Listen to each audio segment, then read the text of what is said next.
തീറ്റപ്പുൽ കൃഷിക്ക് സ്ഥലം കണ്ടെത്തണമെന്ന കണ്ണൂർ എഎസ്പിയുടെ നിർദ്ദേശത്തിൽ വിശദീകരണവുമായി പോലീസ്. വിവിധ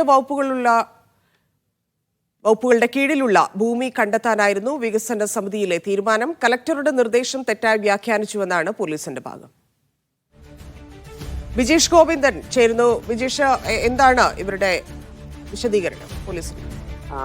ധന്യ, കഴിഞ്ഞ മാസം 30-ാം തീയതി കളക്ടറേറ്റ് ഓഡിറ്റോറിയത്തിൽ വെച്ച് നടന്ന ജില്ലാതല വികസന സമിതി യോഗത്തിലാണ് ജില്ലയിലെ കാലിത്തീറ്റ പ്രശ്നത്തിന് പരിഹാരം കാണുന്നതിനായി ആവശ്യമായിട്ട് അതിനകത്തൊരു സ്വയം പര്യാപ്തത നേടുക എന്നുള്ള ലക്ഷ്യം മുൻനിർത്തിക്കൊണ്ട് ഈ തീറ്റപ്പുൽ കൃഷി ചെയ്യുന്നതിനാവശ്യമായ സ്ഥലം കണ്ടെത്തുന്നതിനുള്ള നിർദ്ദേശം മുന്നോട്ട് വരുന്നത്. ഇതിന്റെ അടിസ്ഥാനത്തിൽ 3 ദിവസം മുൻപ് ജില്ലാ അഡീഷണൽ സൂപ്രണ്ട് ഓഫ് പോലീസ് ജില്ലയിലുള്ള ഡിവൈഎസ്പിമാർക്ക് ഇത് സംബന്ധിച്ച് ഭൂമി കണ്ടെത്തുന്നതിനുള്ള നിർദ്ദേശം നൽകിയതാണ് വിവാദത്തിന് വഴിവെച്ചത്.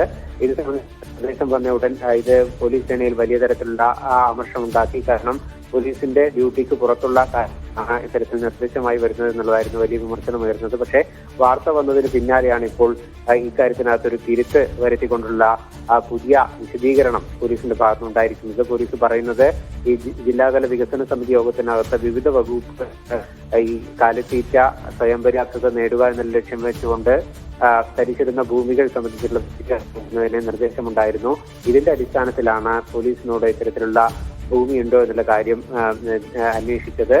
ഇതിനെ മറ്റൊരു തരത്തിൽ തെറ്റായി വ്യാഖ്യാനിച്ചുകൊണ്ട് പ്രചരിപ്പിക്കാൻ ഉണ്ടായത് എന്നുള്ളതാണ് പോലീസ് വിശദീകരണ കുറിപ്പിൽ പറയുന്നത്.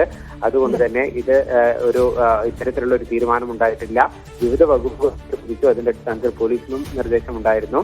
അത്തരത്തിൽ മാത്രമാണ് ഇത്തരത്തിലുള്ള ഒരു നിർദ്ദേശം മുന്നോട്ട് വെച്ചതെന്നുള്ളതാണ് ഇപ്പോൾ പോലീസ് വിശദീകരിക്കുന്നത്. ശരി വിജേഷ്.